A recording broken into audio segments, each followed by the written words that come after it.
Hey, this is Andy Jenkins with the Oily App Podcast, and really quickly, let me get the housekeeping stuff up and out of the way. Oily App is like having a desk reference on your smartphone, but it does things that a book won't do. Your book cannot update itself every single time that Young Living releases new products.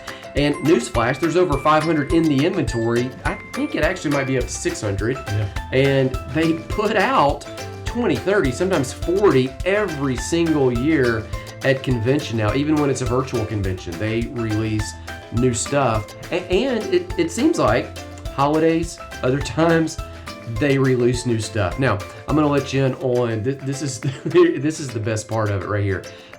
Besides all the other stuff, stock notifications. So we have that thing synced up with Young Living's computer system. And it just communicates. They've given us access to that. We are a certified partner with Young Living, so all the information is correct. The other day, I got a stock notification. This is so, everybody knows what it is now. I can finally talk about it. But I got this notification. I looked at it because I have my stock notifications on, so I can make sure that the app's working correctly, right? Because sometimes it'll just, when Young Living lets something go haywire, they just release a bunch of stuff that was out of stock. All right, so I get this notification. I get a ding, look down, Polar Pals, now in stock. And I'm like, a Polar Pal? I'm thinking like, I'm used to it saying like, Thieves Foaming Hand Soap, now in stock. Or Lavender, now in stock. Idaho Blue Spruce, now in stock. But Polar Pal, what in the world do you think a Polar Pal is? I'm contemplating this. What's Polar Pal? And then I get a text message from Greg Larson. Greg used to be Young Living Foundation. Did an amazing job with that. He got to know him. I already knew him from some events, but got to know him really well climbing Kilimanjaro. He was on our team last year, so we spent a lot of time with him. I get a text message from him. He's like, hey, I don't think, he's still at Young Living, just changed roles. I don't think that we got a protocol in place to let you guys know to turn certain notifications off because some of the holiday stuff just got leaked. So I'm messaging back and I was like, by chance is it a Polar Pal? And so he's like, yes, and I looked on and there was like Polar Pal and a couple other things. So, certain diffusers are coming out. So some people got a treat. They had stock notifications on. I went on the Instagram store and I told them, I'm going to let people know, like, hey, you need to buy the app. Because sometimes you get insider information. And sure enough, I didn't tell people what was released. I'm like, if you saw it, you saw it. If you didn't see it, like, it's gone, right? But, notifications like that, when new stuff's coming out, when the holiday stuff's turned on, when any kind of sale comes out, when the stuff that you love is out. I mean, how many times did they run out of Thieves hand purifier this last year? Too many. I mean, it was like the hokey pokey. It's in, it's out. It's in, it's out. In, out, in. I mean, anyway, Lily app, go grab it. Smartphone app in your favorite app store for Android, for Apple, for all of them. Okay, we've been talking about fitness for the last couple weeks. This is going to be, I think, our final episode on fitness. I'm here. Johnny Williams is the other voice that you hear here at my house recording. Today, we want to talk about this other area of fitness that we probably don't even think about being a fitness area.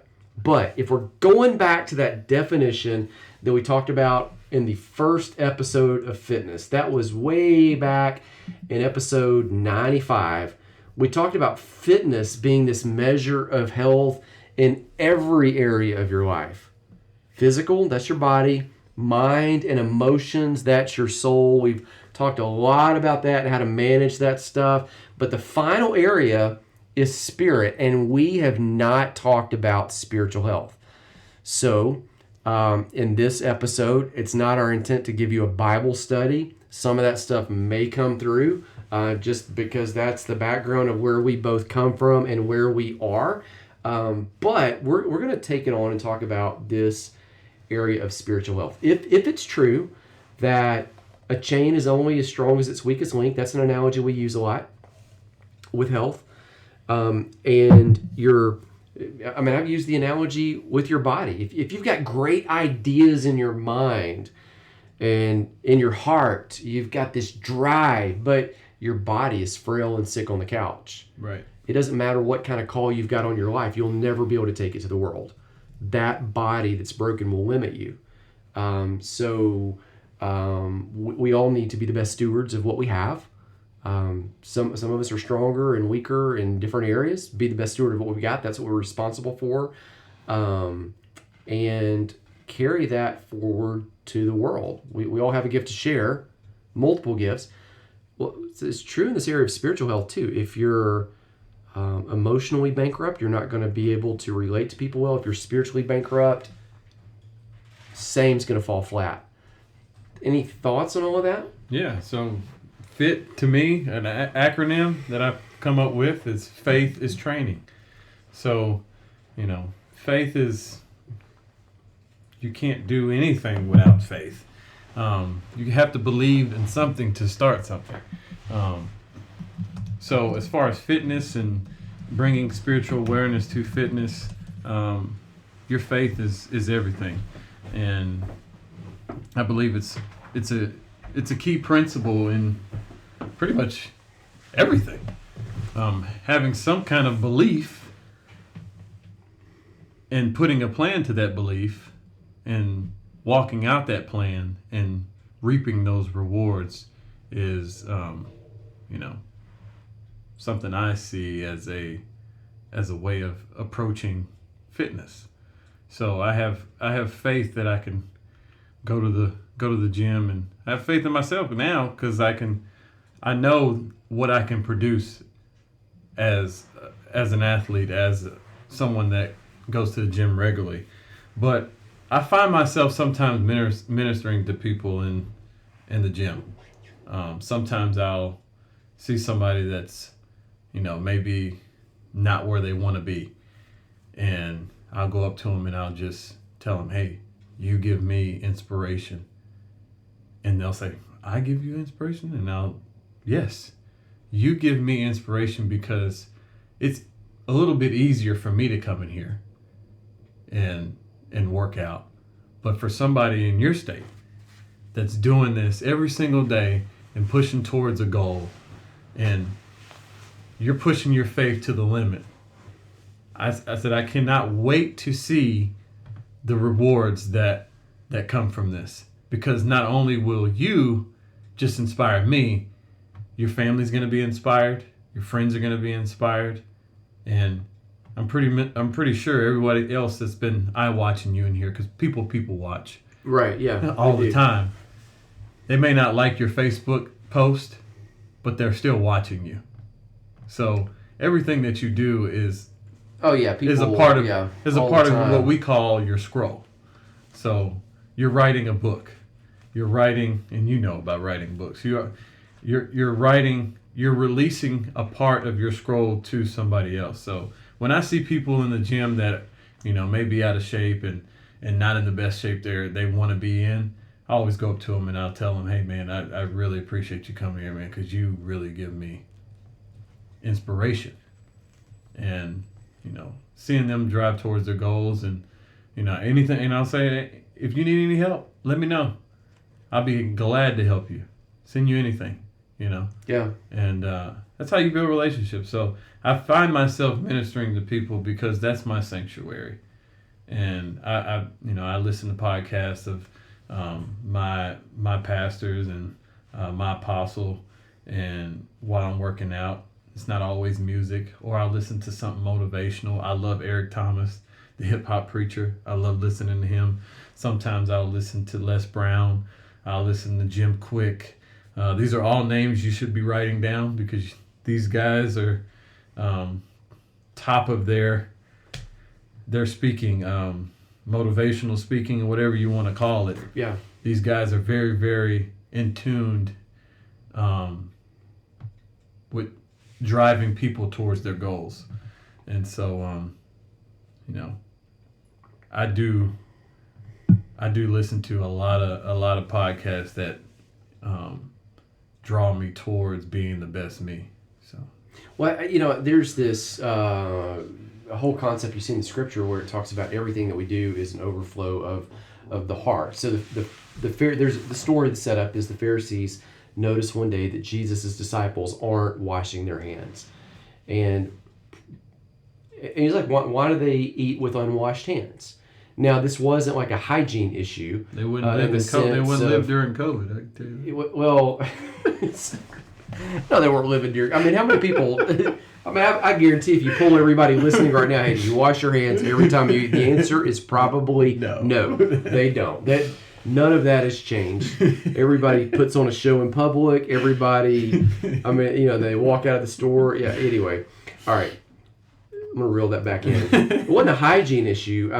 It was more of a ritual thing. That it was a religious issue because they prescribed in Judaism that they would wash certain times in certain ways and certain things, and Jesus looks at them and says, "Wait, hold on. It's not what goes into the man that defiles him; it's what comes out." So from out of the heart come. He starts listing them, adulteries and fornications and murders and theft and licentiousness. And I think some of those words get really big, and I think they're just kind of the junk drawer of all sin. So like it covers multiple things. So just because he doesn't mention the one that tends to be mine or your one that keeps us from fitness, from overall health, it might be, he covers it all. All that comes from out of the heart. It overflows. Other passages talk about the words that we speak are Proverbs says overflow of the heart. Proverbs even says that as water reflects the face of a man, or you could even say a mirror. They just didn't have good mirrors back then, or he probably would have said as a mirror reflects your face. So water reflects the face of man. So does the heart reflect the man, not just the face but the actual person. So it's all coming out, and I think when you go to the gym like that, and you see people struggling, whatever, that's what's in, I think, but yet there's that effort, that's that's coming out, and I think it's right to always lean towards pulling that great stuff out of people when you can. Does that make sense? Like when you see a spark of it, like pulling it out. And we're so quick to refute the bad, but not pull out the good. Does that make sense? Totally makes sense. And, just to piggyback on that, there was a sermon from one of our pastors. His name is Elijah Ward. He's a young pastor, and he's a fireball. He's amazing, man. I love listening to him when I'm working out because he'll get you going. But he talked about the 7 foundations of love and the way they coordinate with each other. Yeah. And the first one was faith. And it says, supplement your faith with excellence. Yeah. And supplement your excellence with knowledge.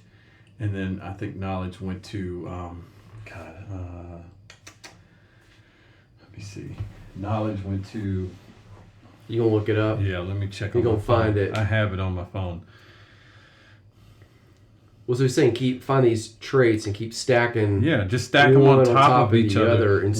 Once you accelerate and propel yourself from one, you should be going from glory to glory, as it says in the Bible. Yeah. But from faith to excellence, from excellence to knowledge, from knowledge to self-control.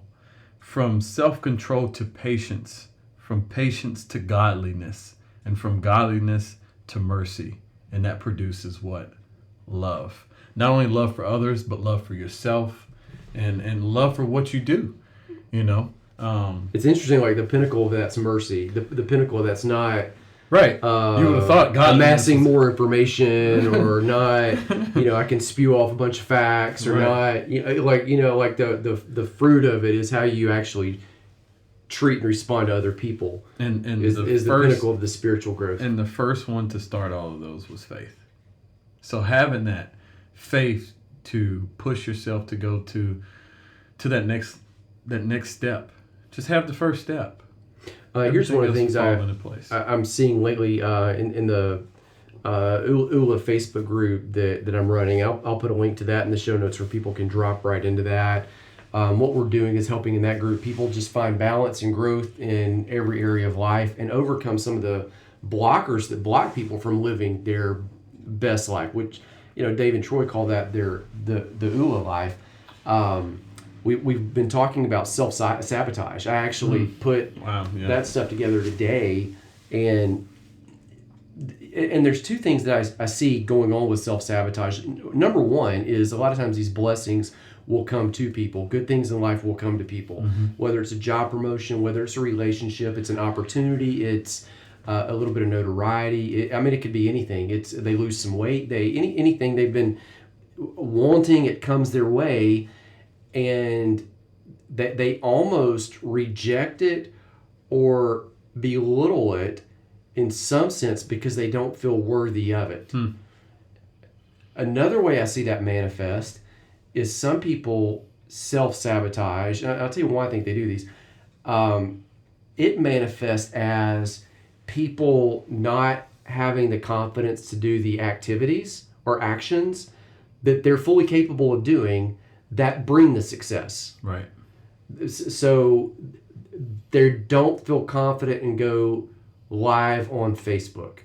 They don't feel confident and put the thing out there on social media. They don't feel confident and ask for the sale.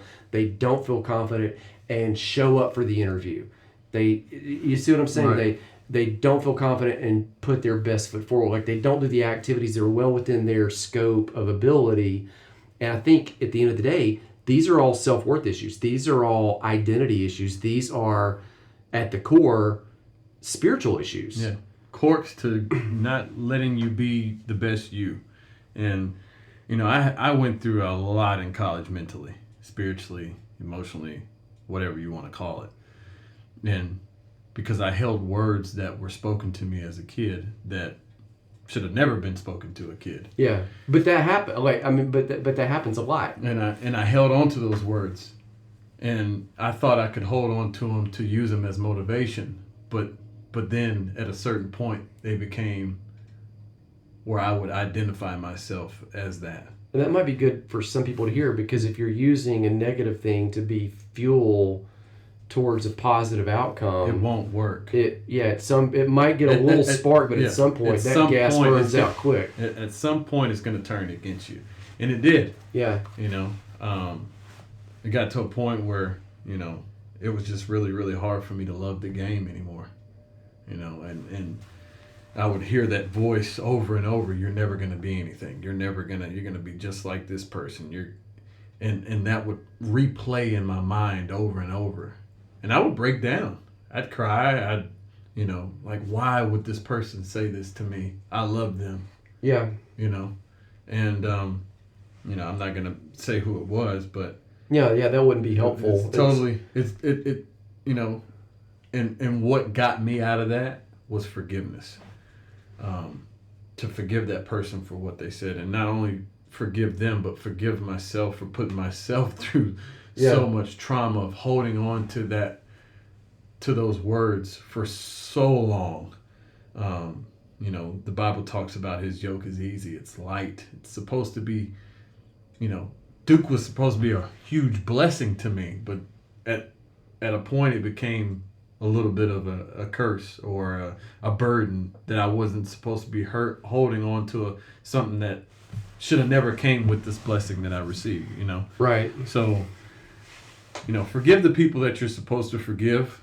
Let go of the things that people have, spoken over your life that are not a part of what we call your scroll. What was written of you before you were birthed is what was written of you before you were birthed. And people trying to put certain things in your their commentary in it. Yeah, don't let them commentate on your success. Don't let them commentate on what you can be, because the Lord already has put that for you, So well, the forgiveness one, let's hit that a little bit, because I think that might be an important one for a lot of people that are listening, just judging by the interaction. Again, with podcasts, it's kind of one way we talk.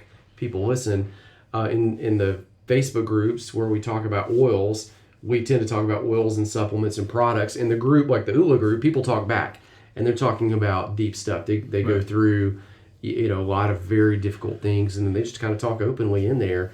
It seems that one of the issues that comes up a lot is that whole forgiveness issue.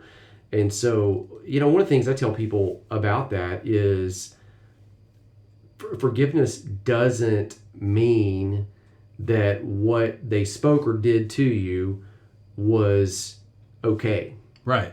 By its very nature, forgiveness is an acknowledgement it was wrong, right, and it hurt. So forgiveness is not saying it's okay. Forgiveness is just the opposite. Forgiveness is saying this was horrible. Mm-hmm. Some degree of horrible. Not all things that need to be forgiven are created equally, but forgiveness is by its nature an indicator that it was wrong and it remains wrong. What forgiveness does, though, is it removes that burden and says, hey, I no longer choose to hold this against you. Right. And I no longer let this define me. Mm-hmm. It was wrong, but it's released, it's gone. And you set off the judgment of that and the vindication of that. Really, you entrust that into the hands of God. Right. And let him vindicate that, and you move on. Yeah. There's no reason for you to wear a crown that you're not supposed to be wearing, And people crown themselves with too many things that they're not supposed to be crowned with. They're kings of, debt. They're kings of things that it's more like a crown of thorns rather than the crown of the king. Yeah, it's not a crown that fits, It's not a crown that gives glory or will let you show the glory of what you're supposed to be revealing here on this earth. So let those crowns down before his altar and don't define yourself by what someone else thinks of you. And that's a hard thing for a lot of people now that we have social media, now that we have all these different types of platforms that people they're on there just to spew it. Because they can't do it, they think you can't do it. Well, I've told people this too, that you may have to be okay at some point being cast as the villain in someone else's story. Yeah. Because there are people that, Paul has this great verse in Romans where he says, as far as it's possible with you, live at peace with all people. So I'm listening to a sermon one day, and the pastor says, Paul said, but he just knew, like, at some point you're not going to be able to get along with everybody. You just, so some people you just can't get along with. And I'm like, I'm thinking, like, I'm not talking back during the sermon. I'm just listening. I'm a seminary student at the time. And I'm thinking, I don't think that's what that verse means. And as I look at it through the light of forgiveness, I don't think that's what Paul meant at all. I think forgiveness or relationships are two-way. It takes both ways, me to you, you to me, for that to be a relationship. Forgiveness opens it up on your side. It doesn't mean that they will necessarily walk over that bridge. Yeah, that doesn't mean that they're going to change. As far as it's possible with you, you open up your side. They may still see you as the villain. And those come with boundaries. I wrote a letter. Once you forgive, that comes with boundaries. I was listening to, I'm not sure he's a big spiritual person, but Gary Vaynerchuk? I don't think he's a big spiritual person, but still, you learn stuff. But one of the things that popped up on my Instagram, and I listened to him, and he was talking about how he forgives people. Yeah. And I was like, what? And he says, yeah, I have a little resentment, but I'll forgive people 7-8 times and feel like I can still bring the best out of them. Yeah. I don't know why, but that's just how I feel. And he says, who are you to say that who am I to say that you should earn my trust when you haven't even broken it yet? Right. So when I was listening, he had a lot of words in there in between. Oh, sure, yeah, there are a lot of. He likes words. I'm paraphrasing big time what he said, but I learned a little bit from that too. Of who am I to say, hey, this person needs to earn my trust? Right. And I don't even know that person, or maybe I do know that person, and I've been holding back my trust for that person just because I feel they're not worthy for my trust. Yeah. So, have your boundaries. Forgive. I feel Get your identity square. Yeah, get your identity square and live your life, man. Blossom, live above the wellness line. Having burdens and things like that. Life is not short to those who live it. So live your life, have fun, and forgive those who you need to forgive, and move on, because maybe that person has forgotten about the thing they did to you. They never even came back and acknowledged it. And you're still holding this thing on for 10, 12 years. And it's time to move on. Or maybe that person is not here anymore and they couldn't say, hey, I'm sorry for saying those things to you. I'm sorry for not being there for you. It's time for you to forgive that person and just let that go. Or they may never come around. Right. I was saying earlier, I had a coworker, and when we parted and went different ways, there were things later on they held against me that I didn't even realize that they did. And so I got sat down and thought, man, I'm really going to consider that, and started writing a letter to them. Realized some other things where, man, you know what? I messed this up and that up too. And so I just wrote them this really long letter, sent it over there, and honestly wasn't expecting anything back. 2 weeks later, to the day, I received a letter back that wasn't, hey, it's all cool, whatever, it's forgiven. I got a letter back that was like, oh yeah, you did all that and more. I thought. And, it kind of showed me it was harsh.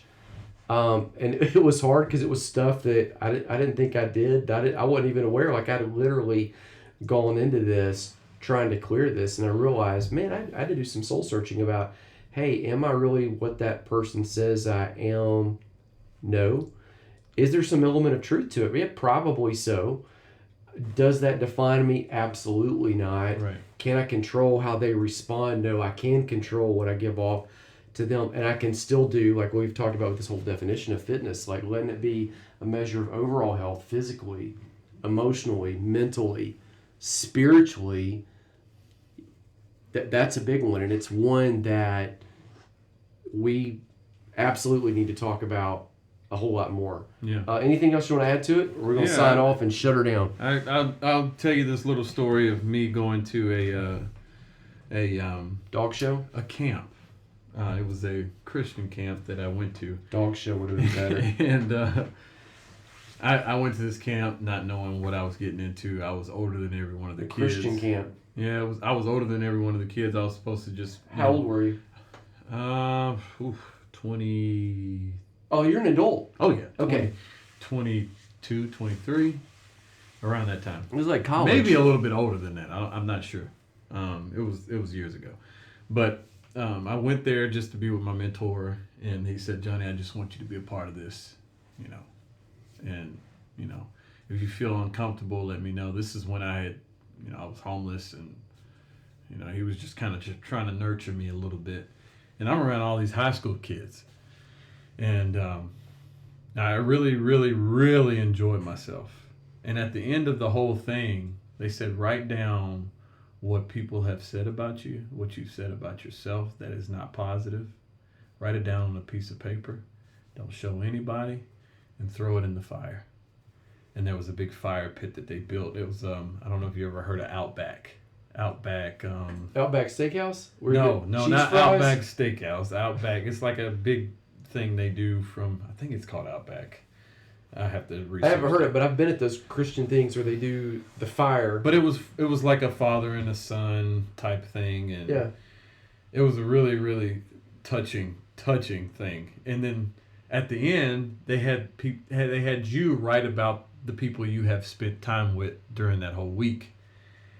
And so at the end, I received all these letters, not knowing that I was going to get letters. Yeah. And so I walk into my little tent, and I got all these letters from all of these people that just have known me for a week, after I had thrown all those things into the fire, I have people speaking positive things to me. Johnny, you are so amazing. I'm so happy that I got to meet you. Man, I love you so much. I've only known you for a week, but I feel like I've known you for such a long time. I just pray that you would be the, they just said so many great things that I have those letters to Still, this day. yeah, I bet. These are high school kids, and that just really touched me, and it accelerated me into what I'm doing now. Yeah. So after you burn those words, write something positive about yourself. Write something, or look up a scripture of what the Lord says about you, and I feel like that would help you with your perspective on yourself. Yeah. Give you some confidence. Give you some spiritual confidence to indulge more into who you really are. Man, that's a good word. That's a good place to end it. So we're going to wrap it up right there. That's the end of the fitness series, and that's the end of all the areas that we talked about. We're going to end it up with spiritual health. If that's an area where you need some words of life, encouragement, hope, faith, all of that, follow the link that's in the show notes there to the ULA group. It's got new content in there, absolutely free, every single week. That is not a group that we run that is oil specific. It is about finding your best life, balance and growing, getting beyond some of those blockers that'll set you back, like anger, guilt, fear, a lack of focus, self-sabotage, and really moving into gratitude, faith, hope, all of those other areas. That's it. I'm going to sign off. We'll be back again very soon with another incredible series. More content for you guys. You guys have an amazing, we're rolling right into the holiday season. So pause, slow down. This has been an extremely weird year. But I tell you this, it's going to end in an amazing way. That's it. Signing off. Talk soon.